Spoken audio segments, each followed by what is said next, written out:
जय हिंद फ्रेंड्स। दोस्तों, कल हमने सीखा था इम्परेटिव सेंटेंस क्या होता है और आज मैं आपको सिखाऊंगा इनडायरेक्ट स्पीच। क्योंकि अब मैंने आपको सब कुछ सिखा दिया है, 2 सेंटेंस हमारे रह गए हैं, वो हम साथ के साथ सीख लेंगे क्योंकि बहुत ज़्यादा डिमांड हो रही है। और 10th क्लास के स्टूडेंट, उनके भी एग्ज़ाम फरवरी में होने वाले हैं, टाइम बहुत कम है। तो चलिए डायरेक्ट और इनडायरेक्ट शुरू करते हैं। डायरेक्ट और इनडायरेक्ट शुरू करने से पहले जो हमारा डेली का फंडा है वोकैबुलरी, उस पर चलते हैं। तो पेन और नोटबुक ले लीजिए दोस्तों, साथ के साथ लिखना है और लिखकर प्रैक्टिस करनी है। यहाँ से उसको प्रोनाउंसिएशन करना है क्योंकि इंग्लिश एक लैंग्वेज है जिसको आप सिर्फ बोलकर ही सीख सकते हैं। मैं हमेशा कहता हूँ इंग्लिश को बोलना है। आपको वर्ड्स याद तभी होंगे जब आप यहाँ से बोलोगे। कहते हैं कि पत्थर तोड़ने का दिल करता है, मतलब पहाड़ तोड़ने का दिल करता है, और जब बात आती है तो पत्थर तक नहीं उठता। सबकी कंडीशन ऐसे ही है। तो चलिए स्टार्ट करते हैं क्लास को बिना देरी किए हुए। Note down please vocabulary.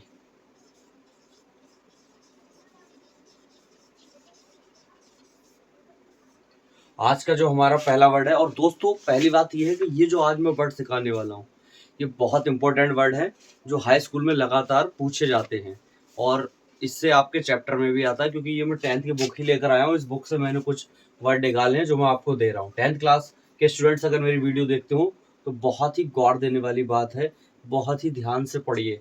आप इसकी प्रैक्टिस कर लेंगे, मार्क्स आपके बहुत अच्छे आएंगे। पहला है क्रिएस्ट। क्रिएस्ट माने होता है शिखर।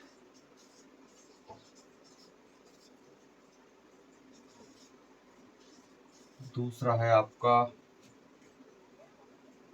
Spread out.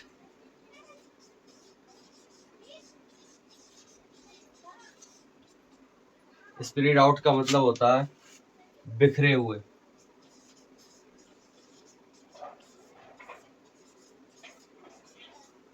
बिखरे हुए। तीसरा जो वर्ड है हमारा हैवी रैन।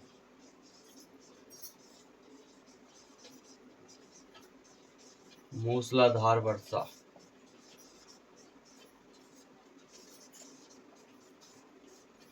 मूसलाधार वर्षा, हैवी रैन। नंबर 4 है हेल स्टोन्स।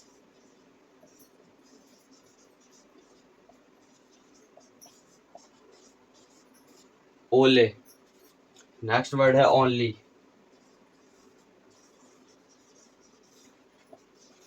केवल।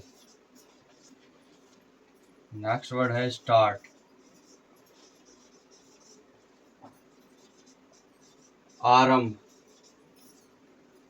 नेक्स्ट वर्ड है हमारा शॉ। देखा। नेक्स्ट वर्ड है हमारा ग्रेन।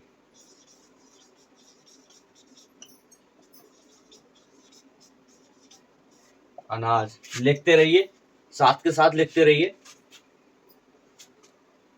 नेक्स्ट वर्ड है हमारा पास।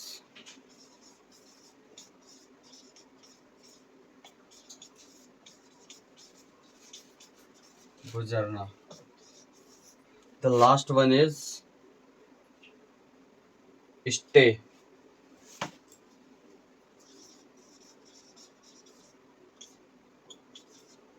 ठहरना। ठहरना, स्टे। प्रोनाउंस करते हैं इसको क्रेस्ट, शिखर।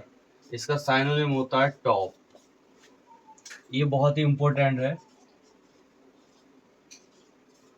क्रेस्ट। क्रेस्ट मतलब होता है शिखर। टॉप में शिखर। स्प्रेड आउट, बिखरे हुए, फैले हुए। हैवी रैन, हैवी में तेज, रैन में वर्षा, मतलब मूसलाधार वर्षा। हेल स्टोन्स, ओले। ओनली, केवल, मात्र। स्टार्ट, आरंभ। शॉ, देखा। सी की थर्ड सेकंड फॉर्म, देखा। ग्रेन, अनाज। क्रॉप में फसल। पास, गुजरना। स्टे, ठहरना या बचा हुआ। ठहरना, स्टेड, बचा हुआ। ठीक है। Crest, spread out, heavy rain, hailstone, only, start, saw, grain, pass, stay. ये बहुत इंपॉर्टेंट है, इसको आप प्रैक्टिस कर लेना और इसको याद कर लेना। नोट डाउन कर लो फटाफट। चलिए बढ़ते हैं डायरेक्ट इनडायरेक्ट पर।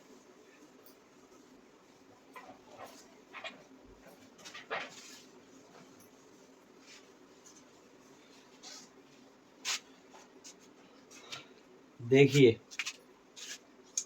Subject plus verb, subject plus verb plus object.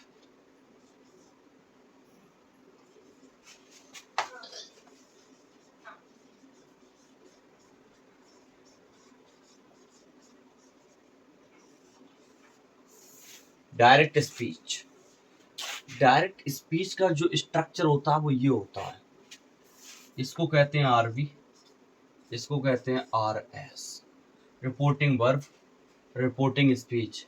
अब दोस्तों, मैंने जो आपको सेंटेंस पढ़ाया है वो इसलिए पढ़ाया है कि तुम्हें ये पहचानना पड़ेगा subject plus verb plus object.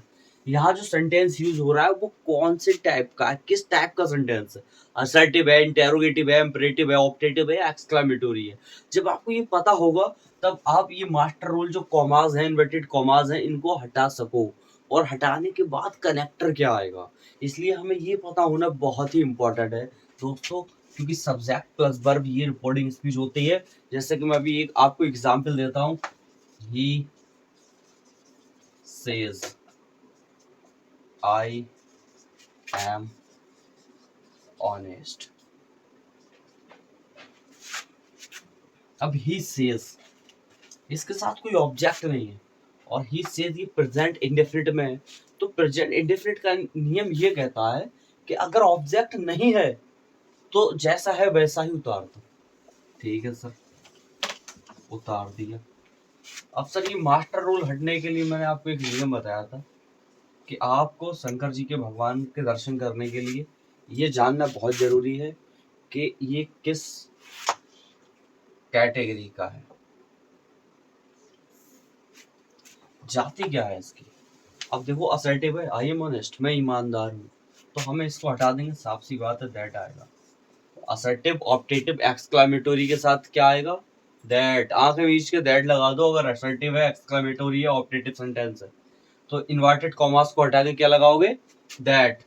That लगा दिया। अब देखो, आई एम ऑनेस्ट कौन कह रहा है, वह कहता है मैं ईमानदार हूँ, वह कहता है कि वह ईमानदार है। वो अपनी भाषा में कह रहा है कि मैं ईमानदार हूँ। अब जब तीसरा पर्सन कहेगा कि वह कहता है वह ईमानदार था, क्योंकि ये डायरेक्ट स्पीच है। अब तुमसे किसी ने कहा कि मैं ईमानदार हूँ, तो अब जब आप दूसरे को बताओगे तो मतलब ये कि टाइम चेंज हो गया होगा। जब उसने आपसे बोला तो आपने किसी दूसरे से बोला तो टाइम चेंज हुआ। उसने जब बोला था टाइम दूसरा था, अब वो टाइम चेंज होकर वो टाइम पास्ट में पहुंच गया। तो अब तुम बताओगे कि उसने मुझसे कहा कि वह ईमानदार था, तो देखो, वह कहता है मैं ईमानदार हूँ। जब आप तीसरे को बताओगे वह कहता है वह ईमानदार था, तो ही सेज दैट। आई का क्या होगा, यहाँ जाएगा तो हो जाएगा ही, एम का वॉज, ऑनेस्ट का ऑनेस्ट। बताओ ये हो गया नहीं हो गया। अब तुम्हें कैसे पता चलेगा कि इसको हट के दैट आया, क्योंकि यहाँ हमारा जो सेंटेंस है वो किसमें, असर्टिव सेंटेंस है। देखिए दूसरा एग्जाम्पल देखते हैं।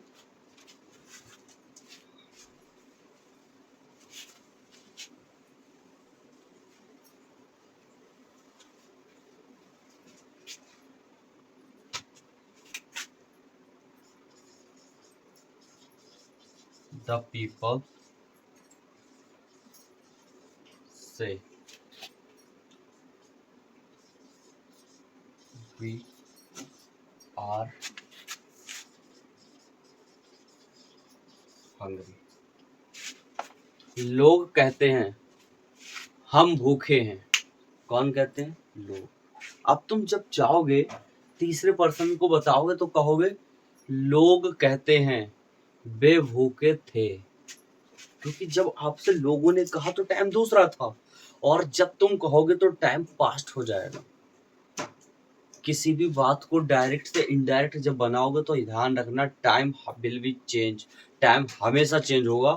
देखिए, तो द पीपल से, अब इसमें ऑब्जेक्ट नहीं है हमारे पास, subject plus verb comma inverted comma subject plus verb plus object, यही है ना, सब्जेक्ट वर्ब ऑब्जेक्ट। तीनों चीजें हैं इसमें, सब्जेक्ट प्लस वर्ब है, सिर्फ ऑब्जेक्ट नहीं है। ऑब्जेक्ट हो भी सकता है, ऐसा नहीं होगा, हो भी सकता है। पहले इतना नियम देखिए, अगर ऑब्जेक्ट नहीं है रिपोर्टिंग वर्ब में तो कोई परिवर्तन नहीं होगा, जैसा है वैसा ही उतार दो। द पीपल से। अब सर जी सेंटेंस असर्टिव है तो इस मास्टर रूल को हटा के क्या आएगा, दैट आएगा सर। असर्टिव सेंटेंस को जब इनडायरेक्ट में चेंज करते हैं तो दैट आ जाता है सर। ठीक है, दैट लग गया। अब देखो बी, लोग कहते हैं, लोग कितने हैं, लोग बहुत ज्यादा हैं, तो लोग कहते हैं कि हम भूखे हैं। अब तुम दूसरे को बताओगे लोग कहते हैं बे भूखे हैं, तो कौन, लोग, तो वी का क्या हो जाएगा, दे, आर का वर, हंगरी का हंगरी। बोलो कोई डाउट, कितना आसान हो गया, कुछ भी तो नहीं है। टाइम परिवर्तन होगा, अगर प्रेजेंट इंडेफिनिट तो पास्ट इंडेफिनिट, प्रेजेंट कंटिन्यूअस तो पास्ट कंटिन्यूअस, बस सिंपल। प्रैक्टिस इतनी करा दूंगा कि तुम्हें अलग से पढ़ने की जरूरत ही नहीं पड़ेगी। देखो नेक्स्ट क्वेश्चन देखते हैं।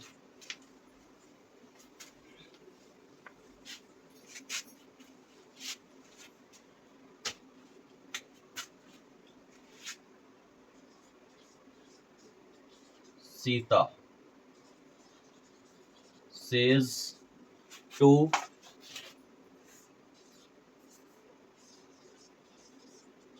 गीता,